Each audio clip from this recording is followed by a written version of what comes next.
सबसे पहला जो वर्ड हम लोग को पढ़ना है, एक वर्ड आता है क्रोमिटियम। क्या आता है? इसका मतलब क्या होता है? तुम लोग को सबसे पहले बता दे दूंगा कि 3 गो कोष्ठ होता है। नाम सुना है ना? बड़ा वाला कोष्ठ, मझला कोष्ठ, एगो छोटा वाला कोष्ठ। सुना है ना? तो हम लोग 8 9 में पढ़ते थे तो बड़ा वाला कोष्ठ का मतलब क्या था, मझला कोष्ठ का मतलब क्या था, छोटा वाला कोष्ठ का मतलब क्या था। तो मतलब सिर्फ यही जानते थे कि सबसे पहले छोटा वाला कोष्ठ काम करना है, अरे यही ना, तब मझला तब बड़ा वाला कोष्ठ। फिर किसी को मालूम होगा सर एक और कोष्ठ होता है, आपको सर नहीं मालूम है क्या? तो है हुआ बारिश को बोलते हैं, ठीक है। तो यहाँ पे कोष्ठ से कोई मतलब नहीं, यहाँ पे कोष्ठ से कोई मतलब नहीं, यहाँ पे मतलब समझना। देखो सबसे पहले मझला कोष्ठ का मतलब होता है कि समुच्चय में चेक में पढ़ा होगा तुम। जैसे मेरे पास 5 का सिक्का 5 को है, देखो 5 लिखते थे ना, 5 5 5 लिखते थे। सेट के अंदर मेरे पास क्या क्या है उसको दर्शाया जाता है। मझला कोष्ठ में कोई संख्या लिख दिया गया, मान लीजिए 1 है 2 3 लिख दिया गया, इसका मतलब कि मेरे पास 3 गो संख्या है। कितना संख्या बताओ? 3 गो संख्या है। यानी मझला कोष्ठ यह बताता है कि मेरे पास क्या क्या है, मेरे पास क्या क्या है, 1 2 3 है। और मान लो बोले कि 1 2 3 3 2 बार है, तो 3 2 बार है मतलब 2 बार नहीं लिखेंगे, लिखना क्या हो जाएगा? गलत हो जाएगा। सोचो ना, तुमसे कोई पूछे मेरे पॉकेट में मान लो 10 का 10 को नोट है, आपके पास पूछा जाएगा किसका किसका नोट है, तो आप 10 10 10 100 बार बोलिएगा, ये तो बेवकूफ की तरह होगा। सोच के देखिए मेरे पास 10 का नोट है, बस बोलिए काफी। समझ में आ रहा है ना? तो 10 को वही दोबारा नहीं बोलेंगे। मझला कोष्ठ हम यह बताता है कि हम क्या क्या लिए हैं, उसमें क्या क्या मौजूद है। अरे समझ में आ रहा है? आप कौन कौन क्लास पढ़ाते हैं? 11th क्लास बोल दिए और उसमें सबका मंगरू जो भी राम श्याम लक्ष्मण सबका नाम लेते जाओ, ये तो गुफिया ना कहलाएगा। कौन कौन क्लास 11 12 9 10 बस काफी है। अब 9 के सब के नाम ले। कौन कौन आ रहा है, बात समझिएगा बुआ, कौन कौन आ रहा है वही किसी कोष्ठ में दर्शाया जाए तो सेट होता है, समुच्चय होता है। और वो क्या होता है मझला कोष्ठ के अंदर? बड़ा वाला कोष्ठ का मतलब होता है अंतराल। क्या होता है? अंतराल। एज फॉर एग्जांपल बड़ा वाला कोष्ठ ले इसमें मात्र 2 संख्या निकलता है। कितना संख्या? जोर से बोलो। 2। जोर से नहीं आके बोल रहे 5 10। तो इसका मतलब ये हुआ कि 5 से लेकर 10 तक, 5 से लेकर 10 तक बड़ा वाला कोष्ठ मतलब, बड़ा वाला कोष्ठ होता है 5 से लेकर 10 तक। यानी बड़ा वाला कोष्ठ अंतराल को बताता है। किस बताता है? तो अंतराल देखो क्या हो सकता है, या 5 से 10, या तो हो सकता है कि 5 नहीं लेना है। अरे बोलना भैया 5 नहीं लेना है तो यहाँ पे ओपन यानी खुला कर देंगे। क्या कर देंगे? यानी 5 से 10 बोल दिया जाए, खुला छोड़ दिया गया। इसका मतलब ये हुआ कि इसमें कौन कौन सा करना है? 6 7 8 9 और 10। समझ में आ रहा क्या बोल रहा है? जहां पे खुला होगा मैंने ओपन होगा, यानी उस लास्ट वाला का संख्या उसके जस्ट पहले तक लेना है। अरे समझ रहा है? इस खुला का मतलब हम लोग एक और ब्रैकेट दे सकते हैं जिसका नाम है छोटा वाला कोष्ठ। क्या दे सकते हैं? छोटा वाला कोष्ठ। क्या दे सकते हैं? छोटा वाला। यानी छोटा वाला कोष्ठ जहां दे दिए इसका मतलब ये हुआ कि स्टार्टिंग पॉइंट और एंड पॉइंट नहीं लेना है। अरे समझ में आया? मझला कोष्ठ का मतलब क्या होता है, क्या क्या शॉर्टकट मारे क्योंकि सेट हम पढ़ा नहीं रहे, सेट पढ़ाते तो पूरा डिप जाते हैं, ये सेट का बात है। मझला कोष्ठ का मतलब होता है क्या क्या संख्या ले रहे हैं। अरे समझ में आ रहा है? बड़ा वाला कोष्ठ का मतलब होता है कि 2 संख्या रहेगा, इसका मतलब उसी के बीच में लेना है। और बीच में मतलब लास्ट में छोड़ना है, पहले वाला छोड़ना है। वो डिपेंड इस पे करता है कि जो पहला कोष्ठ है वो छोटा वाला कोष्ठ है कि क्लोज ब्रैकेट। तो क्लोज होगा मतलब, अरे जोर से बोलो, क्लोज यानी बंद। बंद का मतलब 5, जोर से बोलो। क्लोज मतलब बंद है, वो भाग नहीं सकता है, यानी लेना है। और ओपन कर दिया गया मतलब 5 को नहीं लेना है, 5 के बदले 6 7 8 9 10 लेना है। और ओपन का दूसरा का नाम क्या है बताओ? छोटा वाला कोष्ठ। फिर से एक बार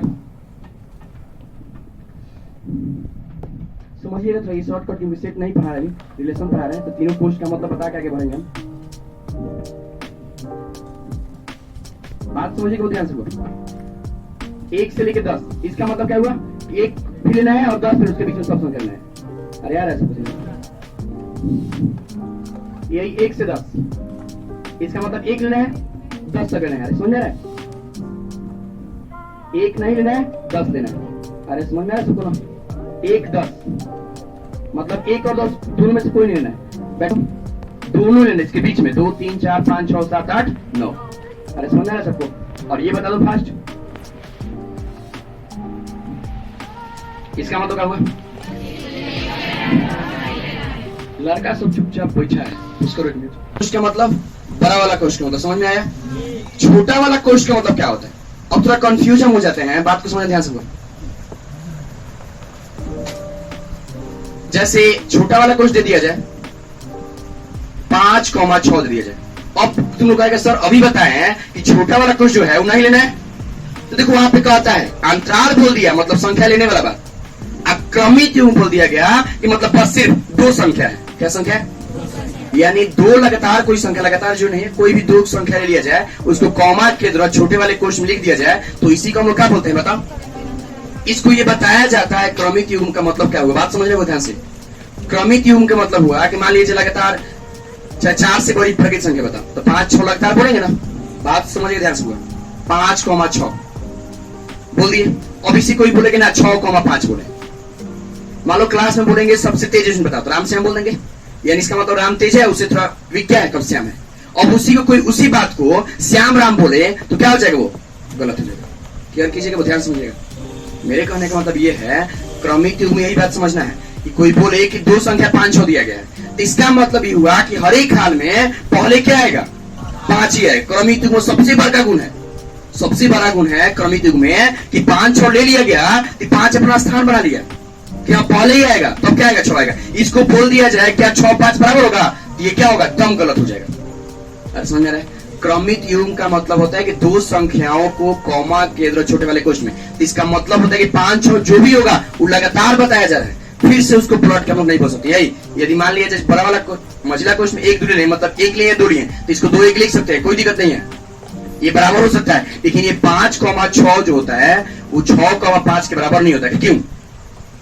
तो क्रमिक युग्म का प्रॉपर्टी जो होता है, गुण होता है, सबसे लास्ट में बताएंगे भी कि जैसे 10 11 हो गया, तो क्रमिक युग्म बताता है कि दो लगातार संख्या, वो चाहे 10 से लगातार, मान लो 10 से 15 ही हो गया, ये भी एक प्रकार का लगातार संख्या है। अरे समझ में आ रहा है ना?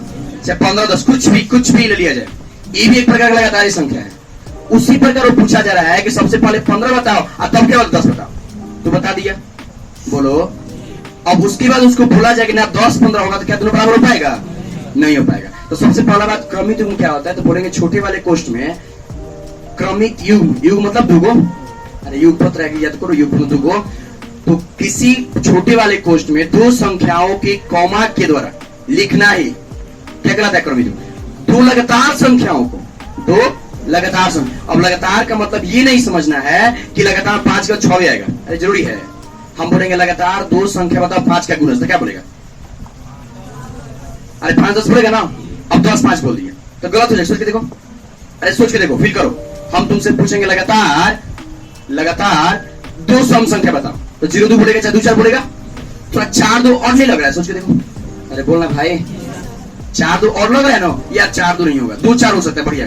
तो वही पहले बताया जाता है क्रमित युग्म जो होता है वो क्रमित युग्म जो होता है लगातार दो संख्या होता है, चाहे जो भी हो, वो एक बाद है चाहे 100 बाद है, लगातार होगा, लेकिन वो कभी आपस में बराबर नहीं होगा। तो क्रमित युग्म का क्रमिक त्रिक भी होता है। क्या होता है ये हम एग्जांपल लेके से बता देंगे। क्रमिक त्रिक, तो त्रिक मतलब क्या हो जाएगा बता दो? अरे छोटे वाले कोष्ठ में 3 संख्या हो जाएगा। अरे सबको आ रहा है समझे? तो वही सबसे पहले क्रमित युग्म लिख दो, क्रमित युग्म लिख दो, -y आ गया, ठीक है? अरे समझ रहा है? चाहे -y + x है, तो ऐसे आंसर ना लिख कर तुम लोग क्या करेगा कि x - y पर ही छोड़ना आसान समझेगा और अच्छा समझेगा। नहीं समझे? वही बात यहाँ पे, गलत कोई नहीं कटेगा, एकदम आसान है, लेकिन थोड़ा लिखना अच्छा लगेगा। क्रमित युग्म में क्रमित युग्म बोलिए कि x y, y x बराबर, ये क्या है? गलत है। क्रमित युग्म में एक ऐसा छोटा वाला कोष्ठ का सजावट है जो कि कभी भी ये दोनों और आपस बराबर नहीं होता है। अरे सबको आ रहा है? तो क्रमित युग्म लिख दो। देखो छोटे वाले कोष्ठ में, छोटे वाले कोष्ठ में, छोटे वाले कोष्ठ में, छोटे वाले कोष्ठ में, छोटे वाले कोष्ठ में किसी दो लगातार संख्याओं को, किसी दो लगातार संख्याओं को, किसी दो लगातार संख्याओं को, किसी दो लगातार संख्याओं को कॉमा के द्वारा लिखना है, कॉमा के द्वारा लिखना है, कॉमा के द्वारा लिखना है क्रमित युग्म कहलाता है। क्रमित युग्म कहलाता है, क्रमित युग्म कहलाता है, क्रमित युग्म कहलाता है।